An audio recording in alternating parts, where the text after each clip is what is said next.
Olá, seja bem-vindo a mais um Mata-Mata da Levante, comigo Flávio Conde e hoje a analista Caroline Sanches da Levante, convidada especial, analista CNPI, uma fera que sabe tudo de varejo, construção e shopping, certo? Certo. E ela vai ajudar vocês, vai ajudar a nós, ela vai analisar 6 ações do setor de varejo que acabaram de divulgar resultados, o Grupo Mateus, o Assaí, a CIA, a Loja Renner, Smart Fit e a Vivara. E ela vai contar para vocês o que ela viu no primeiro trimestre, os principais números, o que ela está vendo de expectativa, de múltiplo e se ela tem recomendação de compra ou não, ok?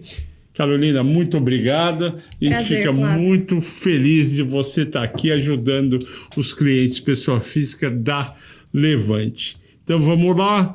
Como eu disse, o objetivo do Mata-Mata é descobrir quais dessas 6 ações comprar. E os resultados do primeiro trimestre foram resultados animadores e até certo ponto surpreendentes, né? Porque todo mundo achando que não ia ter muito crescimento em relação ao primeiro TRI de 24 por causa dos juros, e veio bons crescimentos de margem, e crescimento de lucro, de EBIT, da redução de dívida foi muito bom, e ela escolheu as 6 melhores para contar para vocês. Que são, já falei o nome das empresas, agora ela vai começar a contar sobre as empresas, está com você. Boa sorte. Vamos lá, um prazer, Flavião. Obrigada, pelo convite. E realmente, o primeiro trimestre foi um trimestre bastante forte, de forma geral. Vale lembrar que o primeiro trimestre, ele sazonalmente não é um dos melhores trimestres do varejo, O varejo normalmente se beneficia muito do segundo trimestre e do quarto tri, onde as vendas são mais aquecidas ali por conta, da sazonalidade, de datas bastante importantes, como a gente tem nesse segundo tri agora, Dia das Mães e Dia dos Namorados. Mas de forma geral foi um resultado bastante positivo, Começando aqui pelos atacarejos, ali o Grupo Mateus, que é uma varejista que atua, ali no norte, no nordeste, Por enquanto ela se concentra nessas regiões. Ela segue aí como uma das histórias de maior consistência do varejo alimentar brasileiro. Eles reportaram ali uma receita líquida, de mais de 8 bi, que representa ali um crescimento próximo a 13% nessa comparação anual, o que é bastante expressivo, considerando a alta, da inflação de alimentos que a gente viu, nos últimos meses. E o lucro líquido também veio forte, O lucro líquido surpreendeu ali com uma alta de mais de 32%, Então isso mostra que o modelo de negócios deles, continua bastante focado ali em eficiência operacional, tem dado bastante certo.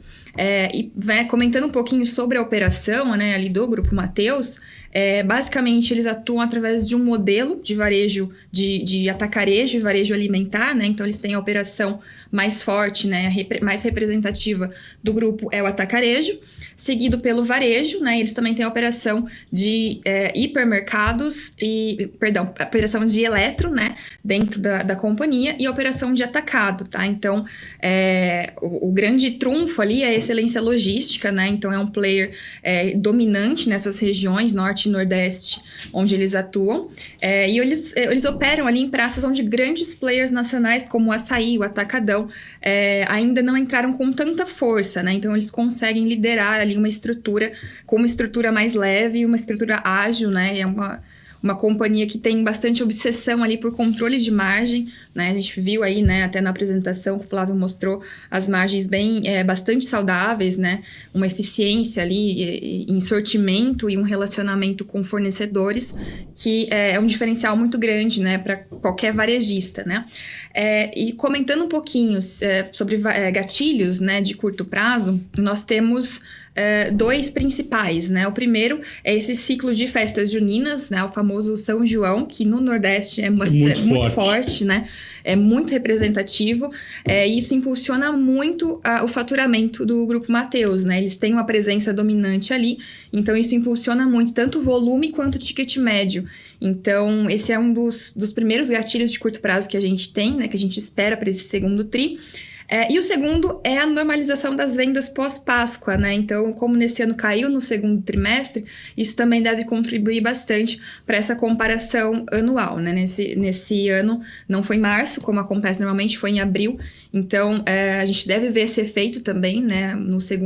Nesses resultados desse segundo trimestre. E também vale destacar o pipeline de expansão da companhia, né? Eles já têm mais de 50 lojas aí em processo de instalação, né? De integração.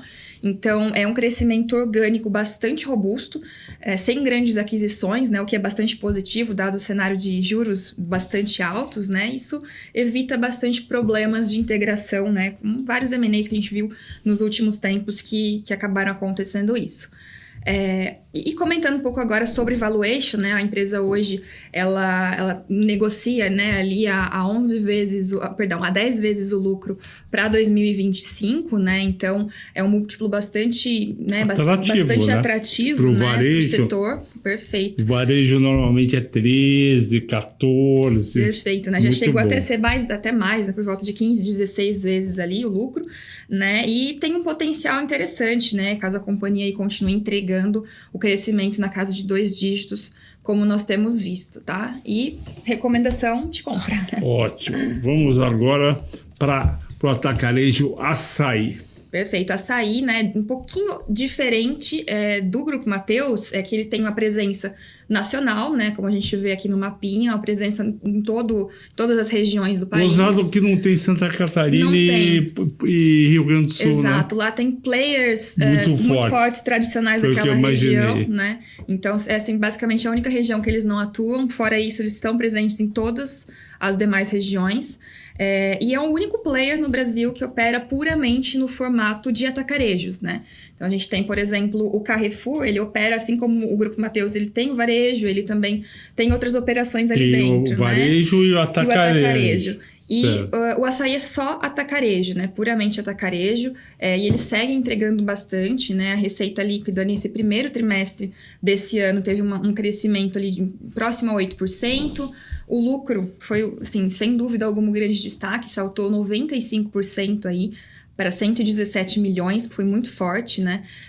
Isso resultado aí de uma grande integração, né, de lojas, né, que vem maturando ao longo dos últimos anos, né? Principalmente a leva de lojas que inaugurou ali em meados de 2023. Então, isso acaba diluindo bastante os custos. E ela também comprou as lojas do Extra. E ela reformou, eu achei fantástico, porque a impressão que deu é que estava vendendo 3, 4 vezes mais. Exato. Porque tem muito essa questão do ganho, né? Porque eles entraram principalmente com essa aquisição desses pontos do Extra no momento... Brasil, a atacarejo funciona super bem, né? Sim. Então, o consumidor sempre busca ali onde você tem os preços mais baixos.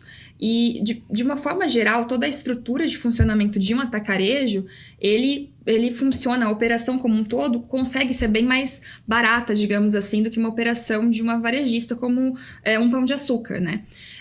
E fora isso, o Açaí, ele tem conseguido ganhar muito, né, com esses pontos do Extra, porque foram pontos muito estratégicos, né? Ele conseguiu entrar em praças que ele não tinha presença anteriormente, que captura um público um pouco mais... uma renda um pouco mais elevada, sim, né?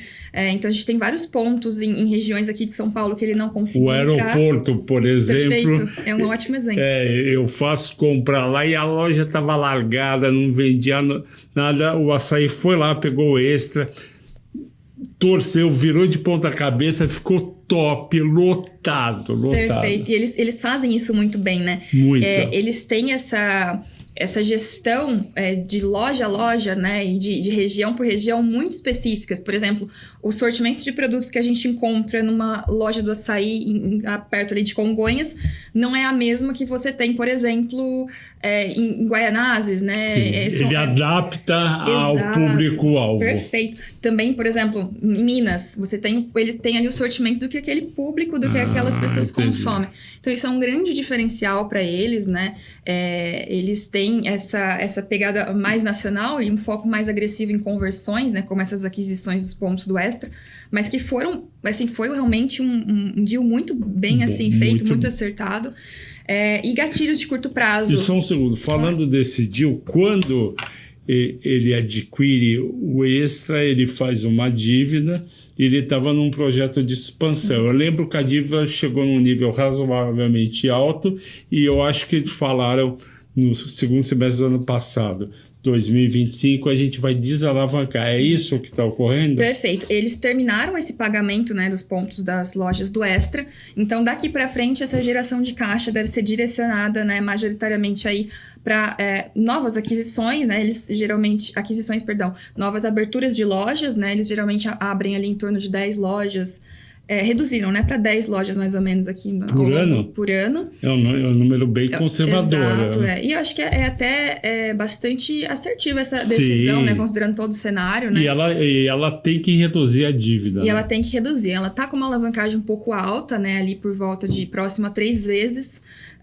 Mas já foi pior, né? Já foi. Ano passado chegou a quase 5, 4 e tanto alto. Estava bastante elevado e eles vieram reduzindo, né? E um ponto positivo do açaí, né, que a gente acredita tanto que eles vão conseguir reduzir de uma forma bem efetiva essa dívida, é que a conversão do EBITDA deles em caixa é muito alta, né? Então, próxima de 90% ali. Então, agora, daqui para frente, né? É claro que o cenário macro não ajuda muito, mas a expectativa é que eles continuem desalavancando bastante, né, aí ao longo dos próximos trimestres. E como está a precificação dele? Você ia falar de gatilhos. Os gatilhos, né, além dessa questão do segundo trimestre, né, que acho que é mais representativo para o Grupo Mateus, que atua ali no Nordeste, tá? Mas um gatilho importante, mas talvez não aconteça assim tão no curto prazo, é a questão de caso seja aprovado ali no Congresso a questão da venda de medicamentos que não precisam de receita médica, né, ali em supermercados. Isso deve beneficiar, enfim, todos os supermercados ali, mas no caso do açaí, né, ele tem um mercado endereçável próximo a 12%, né, 13%, então é um impacto bastante forte, né, caso isso aconteça. Então, acho que é o principal gatilho aí para ele, pensando em médio prazo. Ótimo. E em termos de múltiplos? Em termos de múltiplos, a gente tem aí, né, para 2025, a projeção do açaí negociando a um pouco mais de 13 vezes o lucro, que também é um múltiplo baixo, né, e tem um potencial de expansão bastante claro, né, para a companhia. E nossa recomendação também é de compra, né, considerando todo o potencial para destravar esse valor, né, nesses gatilhos. Ótimo. Moda C&A. Perfeito. Falando um pouquinho agora do varejo de moda, né? Varejo de vestuário. A C&A também surpreendeu positivamente, né? Assim, a C&A vem entregando muito nos últimos anos, né? Com toda a reestruturação que eles fizeram ali da operação. A receita líquida aí desse primeiro TRI teve uma alta de 11%, né? Um pouco mais de 11%. E o mais legal do trimestre é que ela virou o jogo no lucro, né? Então, ela saiu de prejuízo para um lucro de 2,5 milhões, né? Então, isso é um ponto bastante interessante. E ela já tinha lucrado no quarto TRI, né? Já tinha lucrado no quarto TRI, né? Então, é um ponto bastante relevante, assim, para ela, né? Considerando que o primeiro TRI do ano passado ainda ela estava ali no negativo, no campo negativo, né? Então, essa operação dela, né, da forma como ela reestruturou agora com o vestuário, né, as operações de vestuário e o C&A Pay, que é o braço financeiro ali dela, né, onde ela oferece créditos e serviços ali, começa a ser uma fonte relevante de receita também, o C&A Pay agora, tá? Então, o grande destaque foi o indicador vem das mesmas lojas, né, que é o Same Store Sales, subiu 15%, né, bastante impulsionado ali por uma estratégia deles do Test and Learn, que eles vão testando coleções, né, com mais agilidade e vão adaptando ao gosto do cliente. Então, isso é excelente. E esse teste é em algumas lojas ou uma loja? Em algumas lojas. Eles testam em algumas lojas. Antes de botar na rede inteira. Perfeito, entendi. Né? Então, e se vai bem aquela coleção, eles escalam para as demais lojas da rede. Né? É o tal do Fast Fashion. Exato. E isso é excelente, porque ela consegue reduzir o custo, né, com isso e não deixar o estoque ficar muito alto, né, que seria um prejuízo ali para ela, teria que dar mais descontos, né, isso impactaria bastante as margens. Então, acho que os principais gatilhos, se a gente for olhar para frente, é a expansão do C&A Pay, que vem melhorando bastante a performance, e a melhor produtividade nas lojas, né, com essas ferramentas de tecnologia que eles vêm implementando, né? Então, apesar de o macro não favorecer tanto, a C&A conseguiu se reorganizar bastante ali internamente. Eu achei interessante aqui no múltiplo, apesar dela ter subido muito nos últimos anos, né? Ela só tem EV/EBITDA de 3 e PL de 9,3. Ou seja, ela estava muito descontada há 3 anos atrás, 2 anos e meio. Principalmente depois que ela fez o IPO, né? Ela tinha uma dívida muito grande ali com o controlador. É verdade. Né, que era holandês. E após, né, essa reorganização, né, hoje ela não tem mais, né, esse vínculo com o controlador. Então, isso permitiu com que ela conseguisse realmente ter mais liberdade para ajustar a operação aqui no Brasil, né? Então, de lá para cá, ela veio fazendo uma série de ajustes. E acho que, assim, se a gente for olhar os últimos anos, né, principalmente o ano passado, a gente vê que o mercado conseguiu entender que realmente isso vem se refletindo no resultado, né? Porque ela vem conseguindo entregar um resultado mais forte. Inclusive, acho que no último ano, vários trimestres ali no começo do ano, ela conseguiu reportar até resultado mais forte do que todas as varejistas de vestuário, né? Principalmente acima de Renner. E eu vi uma foto, o currículo da diretoria, é realmente um pessoal bom, né? Sim. Você vê que é cara que tá afim, que veio de concorrente, veio de outro setor e conhece bem, falou, não, eu vou virar C&A. Exato, porque principalmente essa questão da concorrência é um ponto que pegou muito para varejo de vestuário, né? Principalmente com a chegada das chinesas, né? Como a Shein, né? Temu, enfim. Essas marcas chinesas que elas... Você acha que diminuiu? Olha, recentemente eu vi uma pesquisa mostrando que teve sim um impacto positivo para as varejistas nacionais, tá? Com a taxação. Embora acho que também não resolve 100%, né? Mas já é um ponto positivo, né? Porque aparentemente o consumidor continua comprando numa Shein, por exemplo, mas dando preferência para marcas nacionais dentro do aplicativo. Porque a qualidade é melhor. E para não pagar também o imposto, que é bastante alto, não né? Não paga o imposto e ainda consegue 12 vezes, né? Exato, e aí já tem a financeira dentro da companhia, né? E um ponto bastante interessante da C&A é que o cartão dela, né? E até um ponto de maior segurança, pensando do ponto de vista financeiro da empresa, é que, em geral, todas as varejistas, elas têm uma linha de crédito, né? Aqui no Brasil. Sim. Então, ela tem o braço financeiro, a Renner tem a Realize, né? A C&A tem o C&A Pay. Os cartões fornecidos ali numa Renner, por exemplo, você pode consumir em qualquer lugar daquele cartão, né? E isso acaba talvez saindo um pouco do controle, considerando uma inadimplência muito elevada, né? Então, desse ponto de vista. A C&A não, você é para consumir ali na loja, né? Então, isso é um ponto que confere uma maior segurança. Eu acho melhor, né? Eu prefiro esse modelo. E a recomendação é? Recomendação de compra também, né? Para quem quer ter uma exposição aí, uma história mais de um case aí de turnaround, C&A é uma boa opção. Ótimo. Renner agora.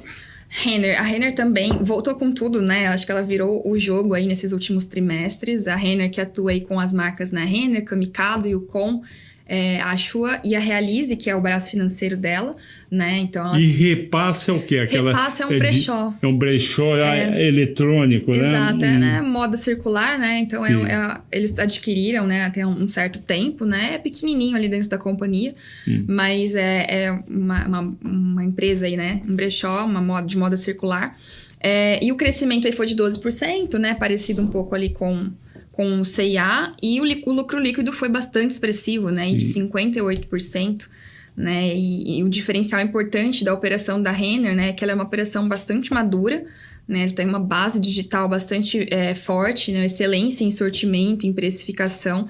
Então, a gente espera, né? Que a continuidade desse crescimento aí das vendas, mesmo as lojas, aí que subiram quase 11% nesse primeiro tri, continue, né? E o gatilho que a gente tem de curto prazo, né? Apesar de hoje a gente considerar que a Renner, ela já Dia dos Namorados. Exato, né? O vestuário tem muito essa questão de tanto Dia das Mães quanto Dia dos Namorados que se concentram nesse segundo tri, é bastante importante, tá? Então é o principal. E a melhor época depois do Natal? Melhor época depois do Natal, né? O Natal é mais representativo, porque o quarto tri pega também um pouco ali das vendas da Black Friday. Sim. Mas o segundo tem mãe, que a gente não pode esquecer, e namorados e namoradas. Perfeito. Ótimo. E os múltiplos da Renner? A Renner negocia ali para 2025, né, na casa de 10 vezes o lucro, né, acho que é um dos múltiplos mais baixos aí que ela já negociou. Então, a expectativa é que ela continue, né, ela tá, assim, bastante descontada, né, e com uma operação excelente. E ela veio de 2 anos horríveis, né, de ação caindo. 2 anos apanhando bastante, e ela é uma empresa que ela tem uma posição de caixa líquido, né, então ela tem mais caixa do que dívida, isso é excelente. Isso daí, pessoal, eu acho que foi em 2021 ou 2 que ela faz uma grande emissão para tentar comprar. Foi 22. Foi 22. O que ela queria comprar? Ela queria comprar alguém. Tinha rumores de que ela e a C&A iam fazer um M&A. E aí ela não compra ninguém, só compra repasse por 500, às vezes. E ela investiu muito em tecnologia, né? Foi e aí sobrou dinheiro na caixa líquida. Perfeito. E de certa forma foi positivo, né? Ela investiu bastante em tecnologia, isso está se refletindo nos resultados agora. E o caixa, né? Um caixa gordinho, né? Um caixa líquido aí dá a ela uma flexibilidade maior, né? De trabalhar ali com, né, expansões, né? E o lucro é maior porque não tem que pagar despesa financeira. Perfeito. Excelente. Agora vamos para as novatas. Vamos para a Smart Fit, né? Aí o maior grupo fitness de fato aí da América Latina, né? Smart Fit aí que atua em 15 países, né? Eles têm aí eles abriram mais de 290 academias, né? Aí esse primeiro trimestre foi bastante forte, né? O lucro, a receita cresceu impressionantes 33%, né? E o lucro cresceu 27%. Eles estão hoje com mais de 5 milhões de clientes ativos, sem contar os assinantes digitais, né? Que são mais de 400 mil de assinantes digitais. Digital? Na plataforma digital deles, para você acessar, fazer os exercícios e os treinos, né? Sem precisar sair de casa, né? Então, você tem as academias físicas e você tem o Total Pass. Então tem 400 mil que faz de casa, não vai na academia. Alguns, provavelmente, dessa base, tem os que vão na academia e fazem em casa, tá. Mas... Viaja, vai pro interior, perfeito. Aí não tem Smart Fit, fala... É aquele viciado, eu tenho que fazer. Eu tenho que treinar, exato. E então ela atua tanto com as academias físicas quanto com o Total Pass, né? Que conecta, além dos treinos digitais, você também consegue treinar em diversas outras redes, né? O Total Pass conecta ali outras empresas a esse ecossistema de academias, né? Então é uma linha de receita super promissora. E o principal gatilho da Smart Fit está nessa expansão, né? Eles têm vindo num ciclo de expansão muito forte. E é interessante observar que apesar disso, né, apesar de um CAPEX mais alto e de um número de aberturas muito grande, né, eles devem abrir em torno de 360 novas academias nesse ano. É uma expansão bastante agressiva. Eles têm, assim, é esperado, né, um crescimento bastante expressivo também na base de usuários do Total Pass, né, que já soma mais de 30 mil academias parceiras. Total Pass é aquele que vai em todas. Exato, né? Geralmente um plano que você consegue ali pela empresa, né? E aí você consegue usar diversas academias que estão inclusas naquele plano, né? Dentro do Total Pass tem vários planos dentro, tem um básico e até o maior que cobre redes mais premium, como uma Bodytech, por exemplo. Então, você é uma linha ali de receita bastante promissora ali para eles, também é um gatilho bastante importante. Eles têm Bodytech, Velocity... A Bodytech não é deles, a deles é a Biorritmo. Biorritmo. Velocity e vários outros estúdios, assim, nessa linha da Velocity, né? Estúdios de bike, né? De yoga, de luta. Mas o forte é a Smart Fit e a Bio... Hoje dá para considerar que é a Smart e o Total Pass, né? Porque a Smart Fit nasceu com a Biorritmo, né? Na verdade, a primeira academia deles foi a Biorritmo. E, assim, o ponto de virada foi quando eles entenderam que dava para trazer uma academia premium, digamos assim, que é uma Smart Fit, né? Uma academia bem completa, com aparelhos bem equipada, né? Por R$119. Exato, por um preço mais acessível, né? Então, quando eles implementaram esse modelo, o crescimento não parou mais, né? Porque eles praticamente não tem professor, só tem personal, tem 1 ou 2 atendentes, quer dizer, o custo... O custo é baixo, né? E aqueles aparelhos é tudo leasing? Como é que é? Ele aluga, compra? É próprio. Em geral, a maioria são próprios. A maioria alguns, eles têm algumas franquias, né? Mas as academias próprias deles é a maior parte do grupo. Quer dizer, o aparelho é dele. Sim, a estrutura, né? Tudo da companhia ali. Então, é uma história muito promissora ali, né? Por mais que ela esteja no momento de acelerar bastante o CAPEX, a gente já tem visto nesses resultados bastante fortes que a gente viu nesse primeiro tri, nos últimos trimestres, né? A gente já tem visto muitas academias abertas nos últimos anos maturando e a gente vê essa diluição de custos e aumento de receita, né? Então, ela consegue... apesar de ser agressiva essa expansão que eles estão fazendo agora, não é algo que é impensado, né? Então, tá funcionando. É muito bem estudado. É muito bem estruturado. Então, nossa recomendação também aí é de compra. Ótimo. E os múltiplos estão ok? Os múltiplos estão bem, né? Assim, apesar de ser um pouquinho mais alto para varejo, né? Se a gente considerar aí de 2024, né? A gente teve uma redução, né? Óbvio que essa questão de... né, ela subiu muito, o preço dela subiu bastante também nos últimos tempos. E a expectativa é que o múltiplo continue desinflando, né? Por conta de aumento dos lucros. Conforme cresce o lucro e EBITDA. Né? E hoje opera aí na casa, né? A projeção para 17 vezes o lucro aí para 2025. Ótimo. Agora a última empresa, não menos importante, Vivara. Vivara, né? A Vivara aí entregou um dos melhores trimestres que a gente já viu.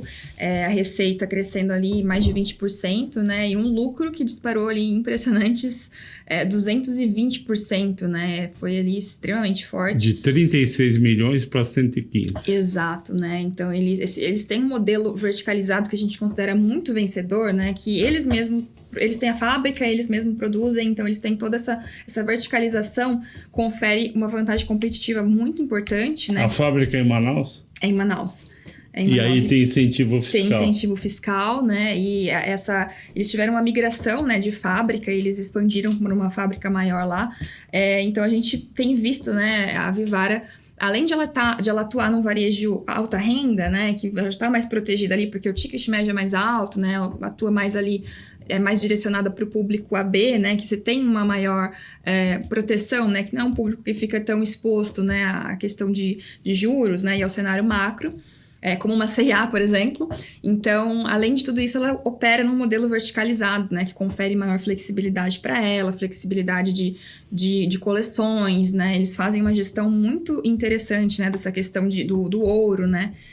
Então, eles conseguem comprar ali, às vezes eles estocam bastante quando você tem um ouro ali mais, né, um preço, uma certa queda ali no preço, para eles conseguirem ir diluindo esse preço, né, sem ter nenhum tipo de perda ali, e eles conseguem fazer isso muito melhor do que concorrentes ali, né, como a Pandora ali, por exemplo.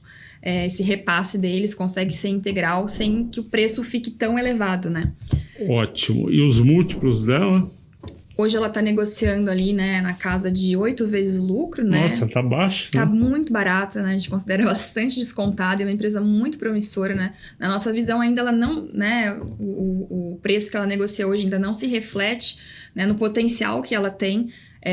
E assim, esse segundo trimestre, data mais importante para ela, Dia das Mães, Dia dos Namorados, as vendas disparam, assim, o faturamento dela maior, assim, o faturamento anual basicamente se concentra no segundo e no quarto tri, são extremamente representativos, tá? Então, além dessa questão, né, de vendas nessa sazonalidade, a gente tem um plano de expansão, né, que eles reiteraram o guidance aí para 40, 50 lojas nesse ano, mais ou menos em linha com o que eles fizeram no último ano.